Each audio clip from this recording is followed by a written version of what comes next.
Welcome to the world I live in, where it's all about personal growth and development. If you are new on this page, like, comment, share. Don't forget to subscribe. Do hit the notification button that you will be the first to know when our new videos are uploaded. Well, today we have Jo, and she's still talking about mentorship. Well, Jo, I'll go straight into mentorship. How do you get into mentorship, and especially mentoring young girls? It's been running in my mind. Did this have to do with your work experiences?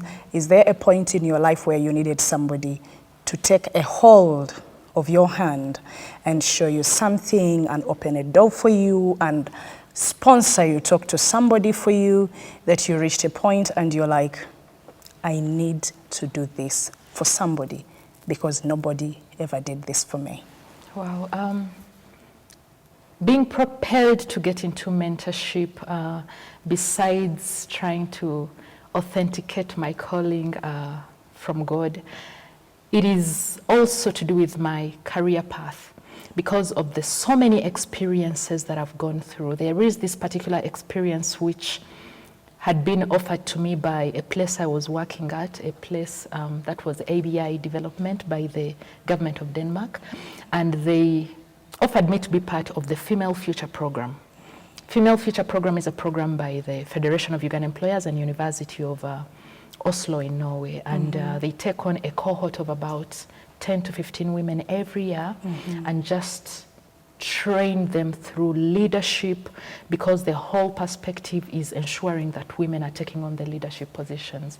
So that was another element that was really, really eye-opening, because at the end of the day, I thought about the fact that the global statistics of women in the boardrooms in Africa were really, really trailing, and as we speak currently, it's between 12 to 14%.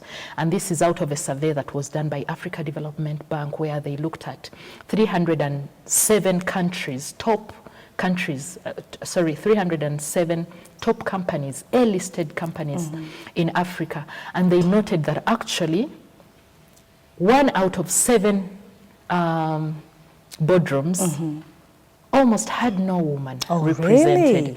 And then the statistics alone were like, no, this can't be happening. So here I am thinking, how do I get myself into the boardroom? And then I have experiences where I'm actually in the boardroom, like the first boardroom I got to be part of.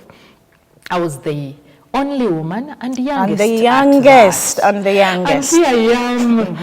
Oh my gosh. So at some point, there needed to be a vote on something, and the men thought it had to be their way. And they were really in shock that this girl is standing up to them and saying, no, this way, maybe this way, maybe this way. That was very eye-opening for me, and that's why I felt a deliberate effort to mentor a girl and prepare her to become the leader, the one taking up the seat at the decision-making table, is very pertinent. That's wonderful. Yes. It's very wonderful, because the first time I really heard a lot being talked about mentorship, I remember it was last year in March. It was towards Women's Day, and this was a celebration in recognition of women. And among the presentations that were made was that had to do with the mentorship for women in leadership places. And the view was more or less what you are talking about.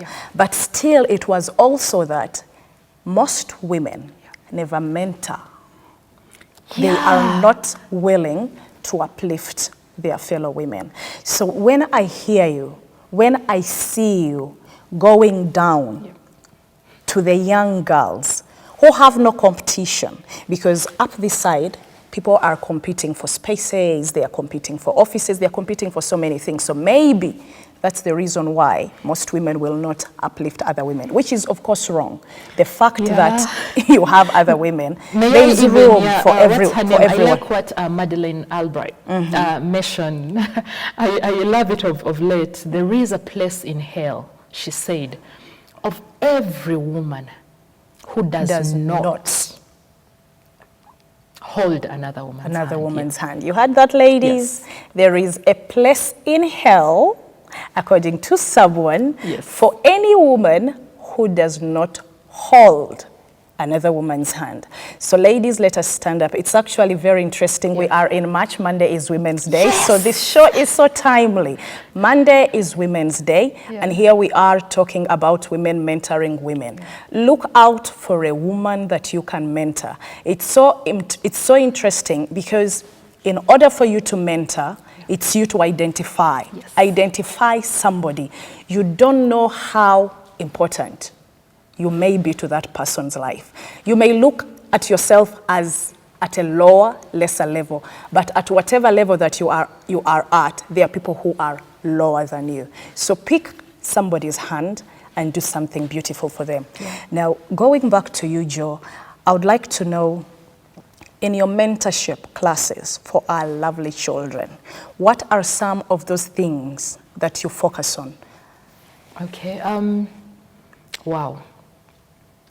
In everything we do as Engender Girls Mentorship Program, based on biblical principles, because on everything in life, an answer is there in the Bible, and not just written down, but we bring it to life in reality. Our focus is on thought development. We want to develop the thought of the girl positively in a way that this girl will become the thought leader. This world needs thought leaders who are female. If we kick off at an early age, because in Gender Girls Mentorship, we flow from 7 years to 18 years, but we also have the cohorts of 18 plus, which have the young people out of university, and then we have the rural chapters as well, away from the urban chapters. We ensure that the girl takes on confidence as a skill, so they are able to move the world well knowing their self-worthiness. I remember the mentor that I sought to, talk to while I was kicking off. He took me through an episode while in his office, and he was pacing, reading out something to me and pushing a point to me.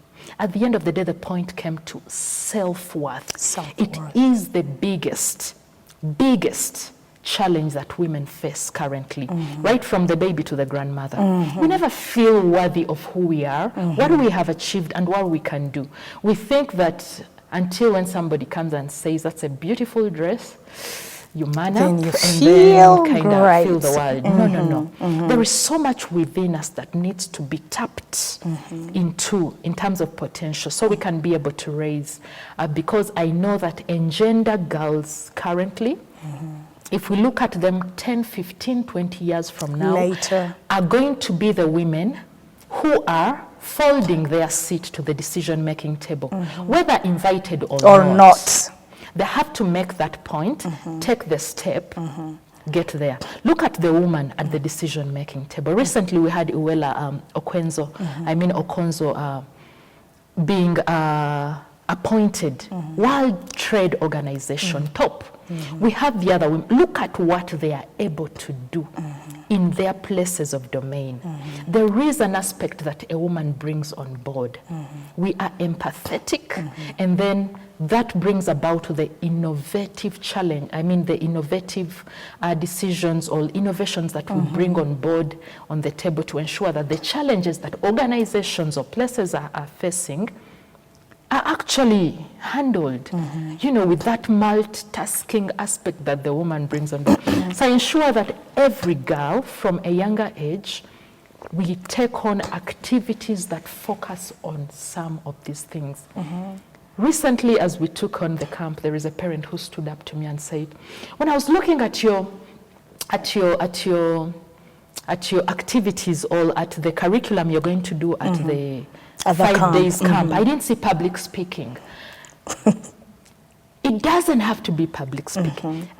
Everything we do as Engender Girls Mentorship, there are threads in there woven, it's a web. because it is clearly thought out and ordained at that, that all these small things that are going to push the girl there. Let's talk about something. Let's talk about something from a personal experience. We've been in positions where you need to grow.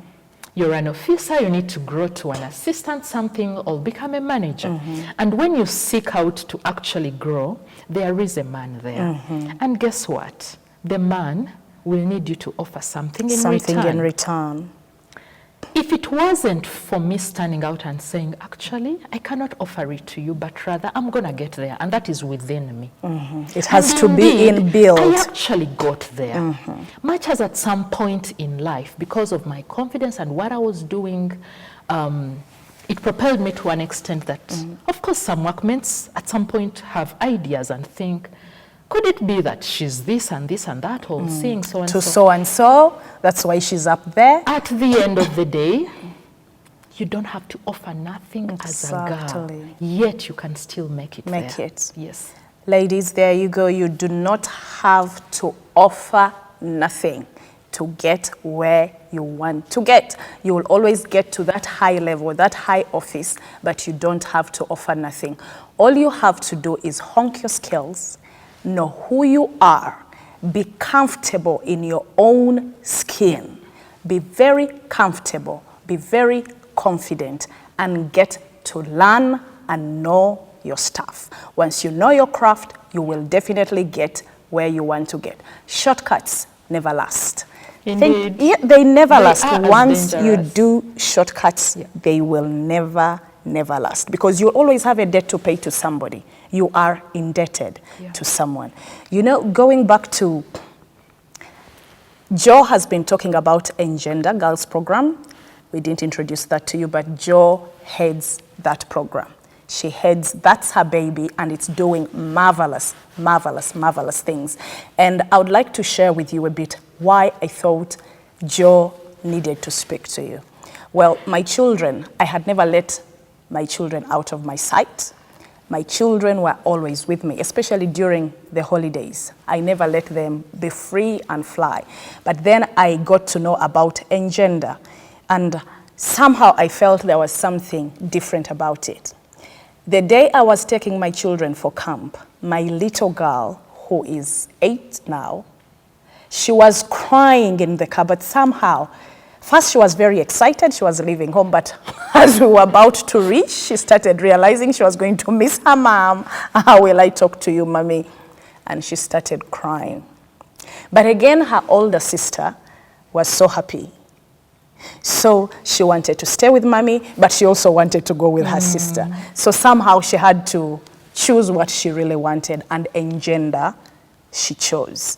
But what's amazing is that the day we came to pick the children, my goodness, my children were not the same children that I had dropped off somewhere to be taken. God knows where. That's all that was in my mind, where my children being taken. But the most important thing is that when we came to pick the children, I've been wondering and saying I should ask Jo, what is it that you give our children that makes them love Engender, the camp, those 5 days? I don't know whether soon you'll make it longer, because it seems like they would love to stay there even for a month, if maybe a year, but it seemed it was something very exciting. It's something that they are now looking forward to. It's something that actually they thought would happen every time, every holiday, given that it was the first time for them to attend. So what is it? What is it that makes children fall in love with Engender? Why am I asking this? Because my girls would say something, you know, Mentor Jo is very strict. She's very strict, but very nice. So what's the magic? Because I don't know how to be very strict and very nice. I'm either very strict or very nice. I don't know how to balance that. So just tell us what exactly is happening that's making children fall in love with the Engender program. It is very, very humbling hearing this coming from a parent. By the way, a parent who, on dropping the children as they went through the medical check, I reached out and she's like, very sternly, she says, my children have never left home. This is the first time they're going to. And that's true. And when you said that, for me it was like, I got you. I don't know what it is that I do beyond what we have already set in the curriculum. A child, a girl at that, we get to understand that the hormones of a girl have their distinct features. And there are certain things at particular ages in the growth of a girl that require certain developments or certain tactics for life for them to get to a particular place. So there are some of those tactics, of course, which I may not directly, put out that we bring on board, because we take on a bit of research before we just do anything. It has to be backed up by empiricism to some, to some point, but also we weave in cultural perspectives and the reality of life. And we strongly believe that that will support the girl to get to do certain things in a strict environment, but yet in a loving manner. Because the boy, I will not speak much of a boy, but because I have a boy in my house, I know that there are certain things that cannot go away without the cane. That one I will have to.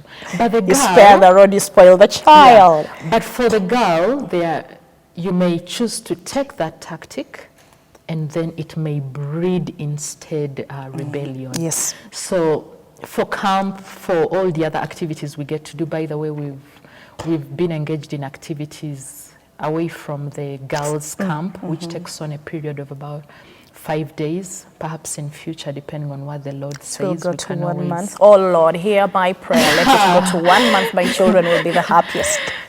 The Lord doesn't bring things that you can't handle. We've done thought development sessions where we get the girls into an environment where they speak out spaces, and these have been airing already on the YouTube channel. They just talk about issues that are affecting them in life and that kind of thing. We take them through apprentices on what to expect depending on their calling and what they love to do. And then we've done the Girls Up dialogues, where we have young people that are influential and are excelling in their different sectors come and have good space with the girls to talk about what exactly their journey was like and how they were able to surmount the challenges in life, among many others. This year we are getting into bigger spaces. While we talk or work with a girl, we know that the parent also has a role to play. So parenting is going to come in handy. That's very Lots powerful. of ideas in terms of, because the world looking at the pandemic, and we are still finalizing that baseline on which is going to form our STEM orientation, because we need now the girl to move. The world is now working a lot with the digital realm, or what I can call technology. And technology, you can't get to technology without the sciences. So we will also be drawing into STEM, getting the girl to create, to code, to get into the basics of what is required so they can fit into the world. That way we know that they will be able to fold their chair and go to the decision-making table when they are not lovely. invited. Wonderful, wonderful. You know, I always say that a girl, I don't believe that anybody has to give you permission. You don't need anybody's permission. All that you need, you already have. Yes. What you need to do is tap into that. As you have rightly said, tap into that, which is whenever you are good at something, it doesn't matter. Those around you may not see it, but somebody else will see it and they will recognize it. So parents need to support. I'm actually so thrilled that you're doing this for children at a young age. As I said, you hear about mentorship in our work spaces. What we've had before is about coaches, and coaches, this is in terms of games, of sports. They are coaching our children. But mentorship, they may have done mentorship indirectly, but mentorship coming out openly, that this child needs to be mentored. And that draws me to my next question. Can a parent be their own child's mentor? We've had the children, when you ask them who they look up to, who their hero is, a particular stage in life, the child will talk about their mother, their father. As you go on, by the time they get to university, you will not get the same answer. Because at the teenage age, so much comes in.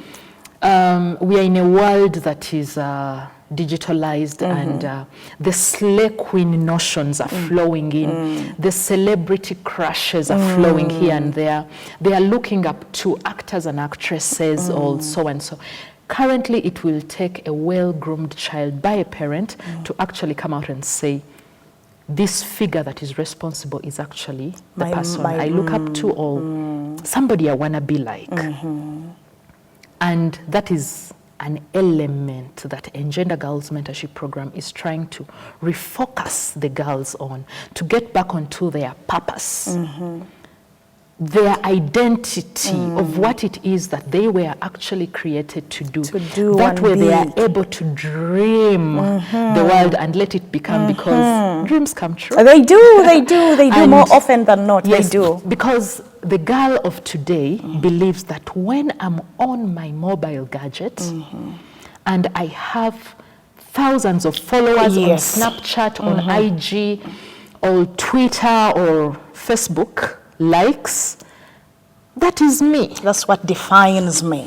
They end up, posting all sorts of, I love to call them slay queen oriented content, which in reality, that is not you. It's not you. You're acting up. It does not validate you. So these are some of the things we get into the child's world and say, Madam, yes, get onto social media, use it responsibly. And actually, they've seen how responsible it can get. Some of the girls that actually, the young girls, the teenagers that are following back, and their parents have let them be. We already have a group where we are able to discuss some of these things, even on WhatsApp. And of course, their parents have already agreed, because the parents, we seek consent before we do that. And the girls are coming to realize, even one of them, I'll give you an example, one of the girls on the group was new, and here she was all slaying and having her time of life on TikTok. It took one other girl who was following her after they exchanged contacts at camp, that actually shared a TikTok video of her, and everyone came in, and before we knew it, as of the last event we had on the Girls Up Dialogue, she actually stood up and testified on how she felt she had to do certain mimics on TikTok, a certain way, feeling the whole sexy kind, and yet in reality, that's not her. She went back to, and we are talking of a 15-year-old girl. Imagine if she just went that way, and her validation because she's is what seeking is on for that social validation. Media. She's not going to get that. At the end of the day, the men are going to use her, and then, I don't know, the world will just end up a weird place, unless God intervenes. So while we take this path of grooming, of mentoring as Engender Girls Mentorship, it is our hope and prayer that the girl will come to appreciate their identity, their purpose in life, and dream big and actually reach that dream. I want to share something that we did in 2020, January, at the first camp that we held. We had a group of not so many girls. Actually, we had about 25 girls when we kicked off. And with what we did at camp in that curriculum, 10 out of the 20 girls that went back to school took up the leadership positions in their schools. Lovely. And the parents just kept coming back and sharing even the the posters that they were using to campaign. It's unfortunate that the lockdown came up and 5 of them had not yet been elected, but it was already sure deal that they were making it. One particular case of this girl who is not in the Kampala-oriented school, she's actually in Chigezi High School, and if the Guardian is watching, she will attest to this. This is a girl who couldn't even stand up and look at you. By the time lockdown came, if she had been announced, because the elections had taken place, she's meant to be the head girl at Chigezi High School. She was as confident as they come by the end of it all. Good confidence. There is the bad the good confidence, not this bitchy confidence. Yes, I understand that. You know, you mentioned that at a certain point, a child looks at the mother, the father as their heroes. Yeah. But as they grow up, they start changing, one, according to what you've alluded to. Yeah. But I'm just wondering, does a point come in a child's life that they start looking at their parents as nagging, as as a parent, as nagging, as you just don't get it. You just don't get it. So you as the mentor, they come and you come in and fill that space because they are able to open up to you. What is it that happens? What have our children, we want to know the secrets that our children have shared with you, because why it will help a parent out there. Some of those things that our children share with you that we would actually want to know as parents. I am one of those parents. So I would like to know some of those things that children generally share with their mentors or people that they look up to, that if the parents knew, they would do better and most probably guide their children better. What are some of those things that, especially in regard to the parents, what are some of those things that usually come up through your journey? What have those things been that are really common? I'll even take on that and share that at Engender Girls Mentorship, when we hold some of the sessions, there is something we get to do, especially for the teenagers. That is the 11 to 17, 18. We call it an oval. We get to sit in an oval setting or even a round setting. If we are at camp, we do it often at the bonfire. And this is a place where deep conversations thrive. Because that space, the girl just lets go. One of the things we do is we get the girls to trust us. Remember, a mentor is supposed to be really, really trustworthy and dependable to an extent that somebody hands over their life to you. So how you do it is really, really important, and that is one of the things that we have really mastered on how to flow with the girl. And the girls know that there is laugh about it and make jokes. What happens in this oval in the Oval Office? Huh? So it's more like our oval setting, and then we get things rolling. Those are spaces when the girls come to just share. You brought an element of nagging. Nagging, mom. That's mom. Oh my God, that nagging. has featured so many times about how parents are shouting at their children. There is a time when we were in the middle of that at the apprentice camp, and my daughter was part of it. And they all turned around to my daughter and was like, everyone was like, yes, does your mother also? And they were in shock to know that as parents, this is something that we get to do. Not necessarily a yelling or shouting, but consistently driving a point home. And yet at the end of the day, we should never tire. We should keep driving. Like the way hearing, yes. something, not tiring. You have to just keep consistent with that. And yet we need to reach a point where we appreciate that there is a time in life where this child is not going to be with us, where this girl will have to manage her home. It's the more reason the word says, will live and cleave. We need to let that independence start kicking in at a certain point in life, because while it will help them with personal life, career life, it is going to be the thing.